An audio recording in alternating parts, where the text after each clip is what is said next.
Good morning friends. आज आपण बघणार आहोत क्वेश्चन टॅग. आणि क्वेश्चन टॅग कधी वापरायचा? एखाद्या वाक्यामध्ये आपण एखादं वाक्य बोलल्यानंतर त्याची जर खात्री पटवून घ्यायची असेल किंवा त्याची सत्यता पडताळून बघायची असेल त्यावेळेस आपण क्वेश्चन टॅग वापरतो. पुन्हा ज्यावेळेस आपल्याला एखाद्या व्यक्ती आपल्या वाक्याशी सहमत आहे किंवा नाही हे जर बघायचं असेल तर आपण क्वेश्चन टॅग वापरतो. उदाहरण बघा, समजा मी असं म्हणतोय की आज आपण इंग्लिश शिकतो आहे, नाही का? किंवा तो आज येणार नाही, हो ना? तर ही जी वाक्य आहेत ह्या वाक्यांचा अर्थ असा होतो, आपण ह्या वाक्यांच्या शेवटी एक प्रश्न विचारून ती वाक्य बरोबर आहेत का किंवा ती वाक्य खरी आहेत का, किंवा आपण समोरचा ऐकणारा व्यक्ती त्या आपल्या वाक्याशी सहमत आहे का हे बघण्यासाठी आपण शेवटी प्रश्न ऍड करतो, जोडतो. तर आता हेच आपण इंग्लिशमध्ये कसं करायचं ते बघूया. ह्या क्वेश्चन टॅगचा वापर आपल्याला इंग्लिशमध्ये करता येतो. रोजच्या बोलताना सुद्धा, म्हणजे आपण जेव्हा इंग्लिशमध्ये बोलतो तेव्हा याचा वापर जर केला तर आपलं बोलणं प्रभावी ठरतं. आणि दुसरी गोष्ट, एक्झामला जरी हा प्रश्न आला तरी आपण हा सहज सोडवू शकतो. चला तर बघूया काय असतो क्वेश्चन टॅग. तर क्वेश्चन टॅग मध्ये सुरुवातीला एक सेंटेन्स असतं किंवा आपल्याला एक सेंटेन्स जे आपण बोलतो ते असेल, आणि त्याच्या पुढे जर आपण एक प्रश्न विचारला त्या सेंटेन्सला जोडून, तर आपण त्याला क्वेश्चन टॅगचं स्ट्रक्चर म्हणू शकतो. समजा उदाहरण बघूया आपण. राज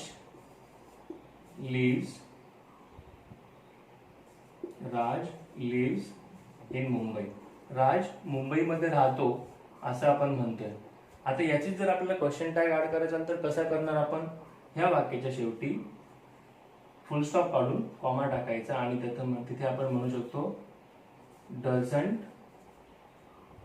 डझंट ही, आणि शेवटी क्वेश्चन मार्क. तर हा झाला क्वेश्चन टॅग त्या वाक्याचा. तर अशा प्रकारे एक वाक्य आणि त्याच्या शेवटी प्रश्न विचारून आपण क्वेश्चन टॅग करू शकतो. मग किती टाईपचा क्वेश्चन टॅग असू शकतो? एक तर एखादं वाक्य असेल जे काळाच्या नियमाप्रमाणे बरोबर असेल किंवा काळाच्या नियमाप्रमाणे असेल. उदाहरणार्थ सब्जेक्ट असेल, वर्ब असेल आणि ऑब्जेक्ट असेल. जसे इथे बघा, इथे राज हा सब्जेक्ट आहे, लिव्स हा वर्ब आहे आणि हे पुढे ऑब्जेक्ट आहे. तर अशा प्रकारचे वाक्य असतील तर आपण त्याचा क्वेश्चन टॅग करू शकतो. दुसरं असेल एखादं ऑक्झिलरी वापरलं असेल. ऑक्झिलरी म्हणजे ऑक्झिलरी व्हर्ब वापरलं असेल, आणि ऑक्झिलरी व्हर्ब म्हणजे उदाहरणार्थ हॅव, किंवा आपण म्हणू शकतो I have a pen. Okay, मग आपण काय म्हणणार? I have a pen, haven't I. नंतर एखादं मॉडेल टाकलं असेल, मॉडेल ऑक्झिलरी, तर मॉडेल ऑक्झिलरी काय असेल? कॅन, कुड, मे, माइट, मस्ट अशा टाईपचं मॉडेल ऑक्झिलरी वापरलं असेल. जसं she can do it, can't she, हा त्याचा काय होईल? Question tag. तर अशा प्रकारची वाक्य असतील, अशा टाईपचे सेंटेन्स असतील, and we can have a question tag for all this kind of sentences. तर आता आपण बघूया क्वेश्चन टॅग करताना ह्या सेंटेन्सच्या रूल्सचा कसा वापर होतो किंवा कोणते रूल्स आपल्याला बघायला लागतात.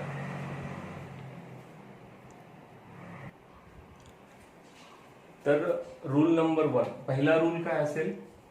रूल 1, जर वाक्यामध्ये नॉट आलेला असेल किंवा क्वेश्चन टॅग आपण जेव्हा करू त्या क्वेश्चन टॅग करताना आपण समजा आपण वापरलंय कॅन, तर कॅनचा क्वेश्चन टॅग आपण काय करतो? Can't I. तर इथे जो नॉट जो आहे तो नॉट अपॉस्ट्रॉफी फॉर्मॅट मध्ये लिहायचा. तो नॉट असा न लिहिता असा लिहायचा. नॉट हा पूर्ण शब्द लिहिण्याऐवजी एन अपॉस्ट्रॉफी टी असा लिहायचा. हा झाला पहिला नियम. दुसरा नियम, जर वाक्य अफर्मेटिव्ह सेंटेन्स असेल, म्हणजे होकारार्थी वाक्य असेल, if the sentence given is affirmative sentence, then the question tag will be negative. Question tag कसा असेल? निगेटिव्ह. आणि समजा आपण याचं उदाहरण बघूया. Let's look at the example. She ran fast. ती जोराने धावली. मग आपण ह्या वाक्याचा क्वेश्चन टॅग कसा करणार? आधी कॉमा वापरायचा आणि त्याच्यानंतर आपण काय म्हणणार? डिडंट. काय वापरणार? डिडंट शी, आणि शेवटी क्वेश्चन मार्क. मग जर एखादं वाक्य अफर्मेटिव्ह सेंटेन्स असेल, होकारार्थी वाक्य असेल, तर आपण क्वेश्चन टॅग हा निगेटिव्ह करायचा. If a sentence given is a affirmative sentence, question tag should be negative. Rule number 3, याच्या विरुद्ध exactly opposite of this, if the sentence given is negative then question tag should be affirmative. It should not have not. But negative sentence कसं identify करायचं? ज्या sentence मध्ये नकारार्थी शब्द वापरले असतील त्याला आपण निगेटिव्ह सेंटेन्स म्हणतो, किंवा the sentence which has negative words those are called as negative sentences. म्हणजेच एक्झाम्पल आपण असं बघू शकतो की ज्या वाक्यामध्ये नो, नेव्हर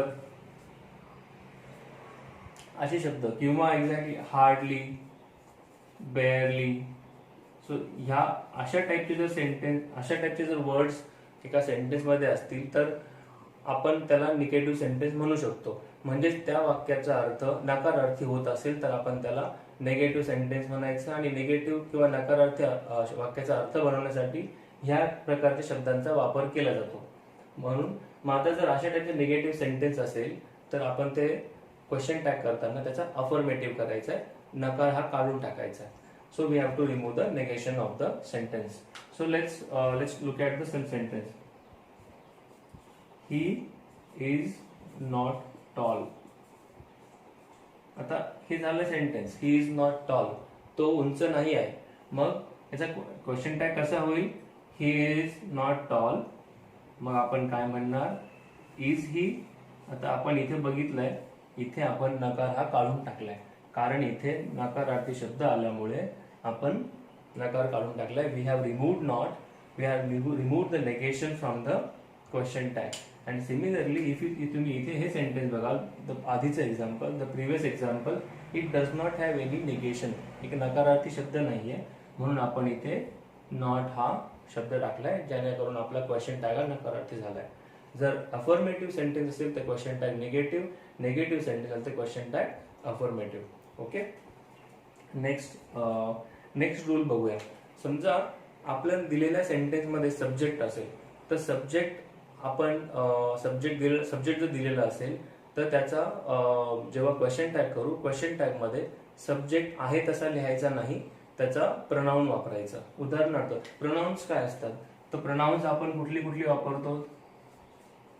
नामाऐवजी वापरल्या जाणाऱ्या शब्दाला आपण प्रोनाउन म्हणतो. Example, I, we, you, he, she, it आणि दे. तर I, we, you, he, she, it, they हे काय आहेत? These are the pronouns. नामाऐवजी वापरल्या जाणाऱ्या शब्दाला आपण काय म्हणायचं? प्रोनाउन. मग आपण एक्झाम्पल बघूया. हा आपला रूल काय आहे?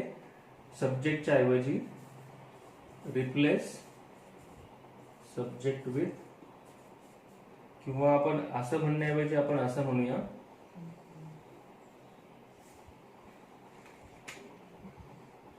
आपण असं म्हणूया, use pronoun in question tag. Question tag बनवताना प्रोनाउनचा वापर करा. आता एक्झाम्पल काय बघायचं? एक्झाम्पल मध्ये असं म्हणूया की रजनीकांत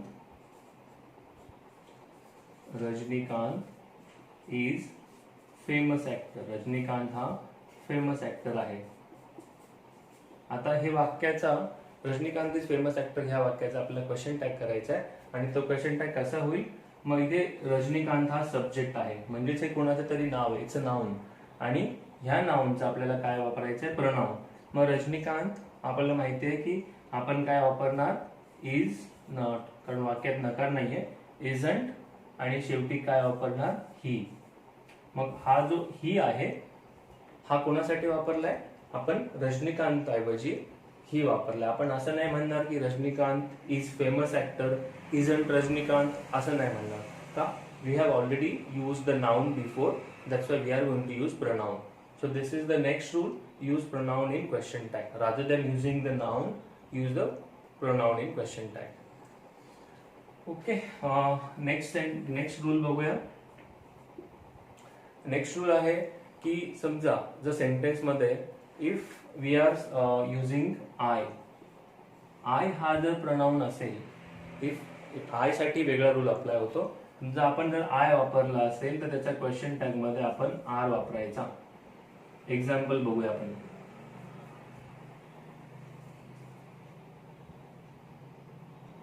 आपण म्हणूया I am going to win. मला असं म्हणायचंय I am going to win. मग इथे आपण त्याचा क्वेश्चन टॅग कसा करणार? आपण म्हणणार आरंट आय. आपण एमंट आय म्हणत नाही, एमंट आय म्हणत नाही. This is completely wrong. Amn't I कधीही नाही म्हणायचं, बिकॉज हा भाषेचा नियम आहे. इथे आरंट आय हे योग्य आहे, एमंट आय हे योग्य नाही. आणि याच्या पुढचा नियम ह्यासाठी, समजा वाक्यामध्ये असं आय एम नॉट जर वापरलं असेल तर काय करायचं? समजा मी असं म्हणतोय की I am not going to win. इथे आय एम नॉट अशा प्रकारचं सेंटेन्स आहे. Here the sentence is written as I am not going to. तर मग I am not going to जर असेल तर आय एम नॉट आलेला असेल तर आपण काय म्हणणार? क्वेश्चन टॅग आधीच्या नियमाप्रमाणे you can mention aren't I असं आपण म्हणू शकतो. But this is again wrong. इथे आपण एम आय वापरायचा आहे. काय वापरायचं आहे? M I. बिकॉज ह्या वाक्यामध्ये नॉट आलेला आहे आणि आपण नॉट काढून टाकायचं आहे, म्हणून आपण आरंट आय न म्हणता we will mention am I. तर आय ह्या प्रोनाउन साठी हा स्पेशल नियम आहे. There are 2 special rules in question tag for pronoun I.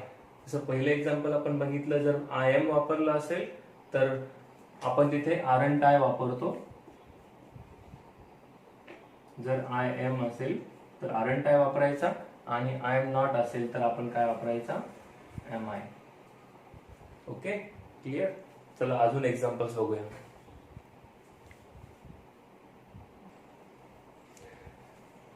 So आपण काही रूल्स बघितले. Let's look at some more rules. So next rule आहे रूल नंबर 7. आणि पुढचा रूल आहे की सपोज एखादं वाक्य, if the given sentence is imperative sentence, जर आज्ञार्थी वाक्य असेल तर काय करायचं? Imperative sentence, how will we identify if a sentence is imperative one? How do we identify if a sentence is imperative? कसं ओळखायचं? If the given sentence is starting with a verb. जर एखाद्या वाक्याची सुरुवात वर्बने झाली असेल तर आपण त्याला आज्ञार्थी वाक्य म्हणू शकतो. समजा example, open the window, shut the door, sit down, stand up, ह्या प्रकारची जी सेंटेन्सेस आहेत ही सगळी सेंटेन्स वर्बने सुरू होतात आणि ह्या शब्दांमध्ये एक ऑर्डर आहे किंवा एक रिक्वेस्ट आहे, विनंती केलेली आहे. तर अशा सगळ्या सेंटेन्सला आपण काय म्हणायचं? Imperative sentence. आपण सेंटेन्सचे टाईप पुढच्या व्हिडिओमध्ये बघूया. पण आता जर दिलेलं सेंटेन्स हे जर इम्पेरेटिव्ह असेल तर त्याचा क्वेश्चन टॅग कसा करायचा? एक्झाम्पल आपण बघूया. Open the door.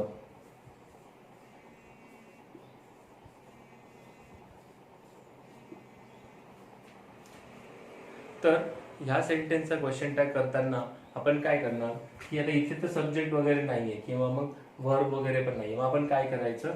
ह्या दिलेल्या सेंटेन्सचा शेवटी कॉमा लिहायचा आणि विल यू वापरायचा. आलं लक्षात? अजून एखादं एक्झाम्पल बघूया. मी असं म्हणतोय की shut the window, shut down the window. तर असं असेल तर शट डाऊन द विंडो या सेंटेन्सच्या शेवटी कॉमा ऍड करायचा आणि आपण मेन्शन करायचं विल यू आणि क्वेश्चन मार्क. तर कुठल्याही इम्पेरेटिव्ह सेंटेन्सच्या शेवटी आपण विल यू वापरून त्याचा क्वेश्चन टॅग करू शकतो. ओके. आणि अशाच प्रकारे नेक्स्ट एक्झाम्पल आहे लेटस. समजा जर लेटसने जर दिलेल्या वाक्याची सुरुवात झालेली असेल then what should we do? त्याचा क्वेश्चन टॅग कसा होणार? आपण एक्झाम्पल बघूया. जर इथे वाक्य असेल let's finish work, if this is the given sentence, how are we going to get the question tag done? The question tag कसा होणार याचा? We will be just adding a comma there and at the end add shall we. So let us चा अर्थ काय होतो? Let us. आपण हे करूया. लेटचा अर्थ काय होतो? Let us. अस म्हणजे अस ही वी ची द्वितीय आहे. वी म्हणजे आम्ही. मग आपण लेटसचा अर्थ काय होतो? लेटस. मग लेटसने जर सुरुवात झालेली असेल सेंटेन्सची, देन क्वेश्चन टॅग काय असेल? Shall be. ओके. तर लेट्स असेल तर शाल बी वापरून आपण त्याचा क्वेश्चन टॅग करू शकतो. Let's look at the next rule. अजून पुढचे रूल्स बघूया. तर नेक्स्ट रूल आहे, समजा आपण वाक्यामध्ये एव्हरीबडी, नो बडी किंवा एव्हरी वन, नो वन अशा टाईपचे जर वर्डने सुरुवात झाली तर त्याचा क्वेश्चन टॅग कसा करायचा?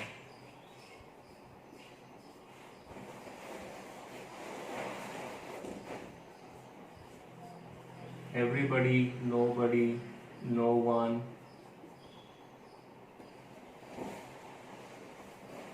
एव्हरीवन. जर दिलेल्या सेंटेन्सची सुरुवात अशा टाईपच्या शब्दांनी होणार असेल तर त्याचा क्वेश्चन टॅग कसा करायचा? जर अशा प्रकारचे सेंटेन्स असतील तर दिलेले सेंटेन्स आहे एव्हरीवन किंवा एव्हरीबडी किंवा नो बडी किंवा नो वन अशी सुरुवात होणार असेल तर त्याचा क्वेश्चन टॅग करताना आपण काय करायचं की लेट्स से एक्झाम्पल बघूया. Everyone has a pen.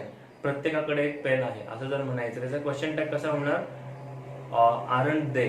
म्हणजे त्यांच्याकडे आपण इथे जेव्हा आपण बोलतो एव्हरीबडी किंवा नो बडी किंवा नो वन, एव्हरीवन हे सगळे प्लुरल फॉर्मॅट आहे, सगळे अनेक वचनी आहे, म्हणून आपण याचा क्वेश्चन टॅग करताना आरंट दे वापरायचं. आता एक्झाम्पल बघूया. Everyone has a pen. ही सेंटेन्स आहे. तर याचा क्वेश्चन टॅग कसा होईल? शेवटी कॉमा द्या आणि त्याच्या पुढे लिहा हॅवंट दे. इथे आपण हा दे जो वर्ड वापरलाय हा एव्हरीवन साठी वापरलाय. अजून एखादं उदाहरण बघूया. नो बडी म्हणजे कुणाकडेच नाहीये. Nobody went to Delhi. दिल्लीला कोणीच गेलं नाही असं म्हणतो आपण. Nobody went to Delhi. मग याचा क्वेश्चन टॅग कसा करणार? इथे वाक्यात ऑलरेडी नकार आहे तर आपण याचं काय वापरणार? Did they. बाकीचे नियम सर्व सारखे आहेत, फक्त आपण जो शेवटी प्रनाउन वापरतोय ते दे वापरणार. इथे ह्या वाक्यामध्ये पहिल्या वाक्यामध्ये नकार नव्हता म्हणून आपण नकार टाकला, हॅवंट दे वापरलं. आणि नो बडी इथे जेव्हा आपण इथे नो बडी वापरले तर नो बडीचा अर्थ होतो इथे नकार आहे, कोणी गेलं नाही, म्हणून आपण याचा जे क्वेश्चन टॅग जो केलाय दॅट इज पॉझिटिव्ह. मग डिड दे, ते गेले होते का? तर एक लक्षात ठेवा, हा एक स्पेशल क्वेश्चन टॅगचा टाईप आहे. एव्हरीबडी, नो बडी, नो वन, हे सगळे जे आहे शेवटी आपण दे वापरायचा आहे. बाकीचे नियम सारखे आहेत. जर वाक्य होकारार्थी असेल क्वेश्चन टॅग नकारार्थी, नकारार्थी वाक्य असेल तर क्वेश्चन टॅग होकारार्थी. ओके. आता अजून रूल्स बघूया. एक मिनिट मला करायला की चला अजून पुढचे रूल्स बघूया. नेक्स्ट रूल आहे, जर वाक्यामध्ये जर दिलेल्या सेंटेन्स मध्ये सपोज काय नाहीये, हेल्पिंग वर्ब किंवा ऑक्सिलरी वर्ब नाहीये,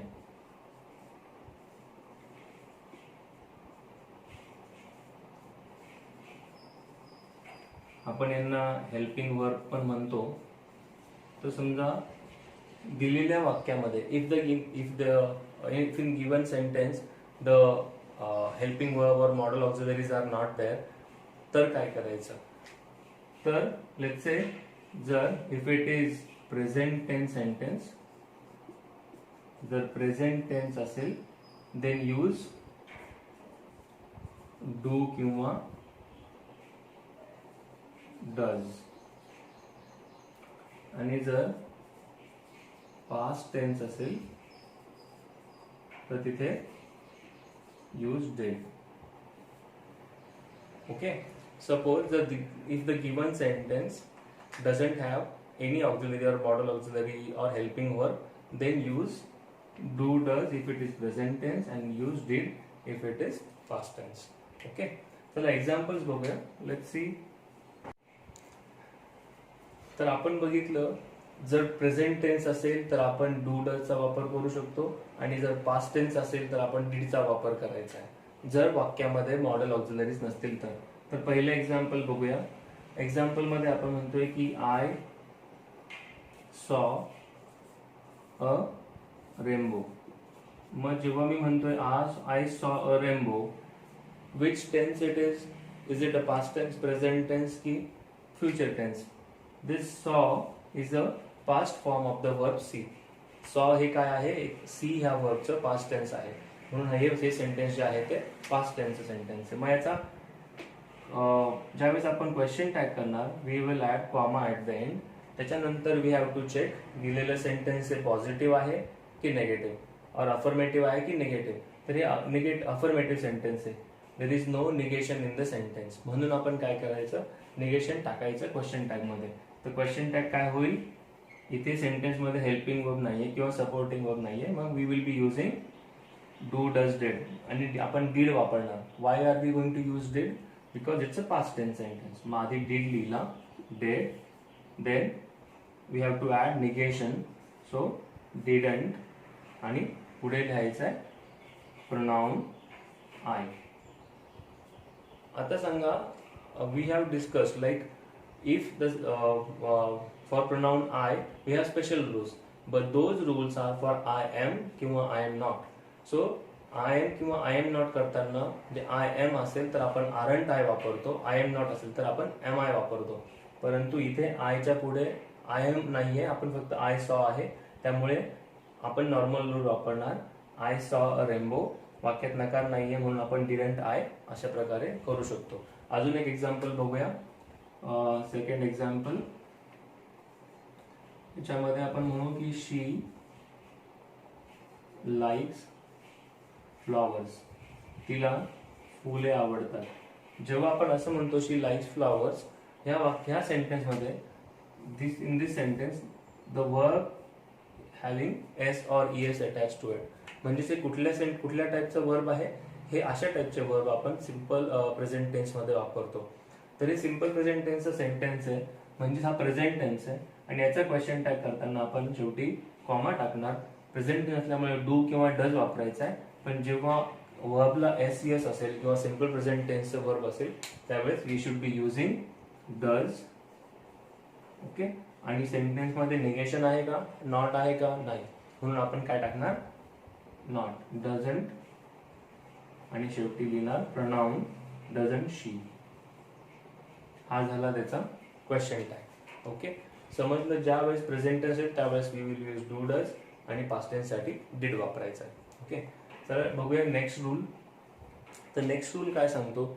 सपोज वाक्यामध्ये जर हार्डली, बेअरली किंवा स्कार्सली अशा प्रकारचे सेंटेन्स आलेले असतील,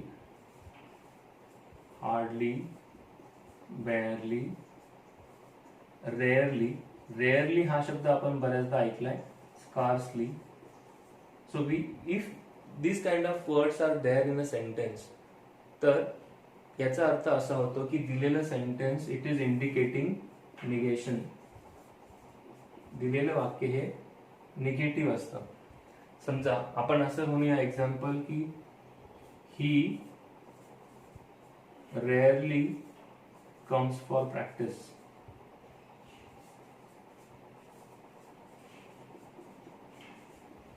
तर ह्या वाक्याचा अर्थ काय होतो? ही रेअरली कम्स फॉर प्रॅक्टिस, म्हणजे तो फारच कमी वेळेस येतो किंवा तो येतच नाही. ही हार्डली कम्स फॉर प्रॅक्टिसचा अर्थ निगेटिव्ह आहे. मग अशा प्रकारचं सेंटेन्स असेल तर आपण काय करायचंय? शेवटी कॉमा टाकायचा, आणि याचा क्वेश्चन टॅग करताना डज ही. इथे डज का वापरला? बिकॉज वाक्य हे this sentence is of simple present tense, आणि म्हणून आपण इथे थर्ड पर्सन सिंग्युलर असल्यामुळे आपण डज ही अशा प्रकारे क्वेश्चन टॅग केला. तर हे लक्षात ठेवा, हे जर वर्ड्स असतील, if these words are there in a sentence, then it means the sentence is negative sentence. You don't have to use negation in your question tag. Okay. मग निगेशन टाकायचं नाही, नकार टाकायचा नाही, फक्त आपलं हेल्पिंग वर्ब किंवा डू डज डिड लिहून पुढे प्रोनाउन लिहून क्वेश्चन मार्क लिहायचा. This is how the question tag will be done. तर हे जे आपण रूल्स बघितले, या रूल्सच्या बेसिसवर you will be able to form your own question tag आणि आपण काही आता एक्झाम्पल सुद्धा बघूया जे तुम्हाला हेल्प करतील अंडरस्टँड करायला. Okay, thank you.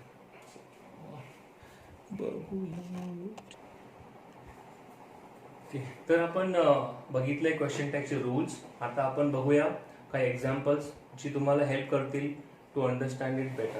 ओके, चांगल्या प्रकारे हेल्प समजायला मदत करतील. तर पहिलं एक्झाम्पल आहे I am your best friend. तर आपण जेव्हा म्हणतो I am your best friend, या वाक्यामध्ये नकार आहे का? We don't have negation in this sentence. मग या वाक्यामध्ये सब्जेक्ट आहे आणि पुढे ॲम जोडलाय. मग ज्यावेळेस वाक्यामध्ये आय एम असतो तेव्हा आपण रूल वापरतो, ह्याच्या शेवटी याचा क्वेश्चन टॅग करताना आपण काय करायचंय, वाक्यात नकार नाहीये, there is no negation in the sentence. I am आहे म्हणून आपण याचा क्वेश्चन टॅग करताना आपण काय वापरायचं आहे, आरंट, आणि शेवटी आय आहे तसा लिहून टाकायचा, क्वेश्चन मार्क आणि सेंटेन्स कम्प्लीट. मेक शुअर तुम्ही कॉमा लिहिणार, दिलेल्या सेंटेन्सच्या शेवटी कॉमा लिहायचा, मग आरंट आणि पुढे आय, हा झाला क्वेश्चन टॅग. त्याच्या पुढे नेक्स्ट सेंटेन्स आहे आय नेवर सॉ अ रेनबो. या वाक्यामध्ये नकार आहे का? Does it have negation? Yes, it does have a negation आणि तो वर्ड आहे नेवर. पण नेवर म्हणजे कधीच नाही, म्हणजेच नकार आलाय. म्हणून ह्या प्रकारचे सेंटेन्स करताना आपल्याला आधी बघायचंय नकार आहे का? हो आहे. आणि दुसरी गोष्ट, do we have any auxiliaries in the sentence किंवा हेल्पिंग वर्ब आहे का?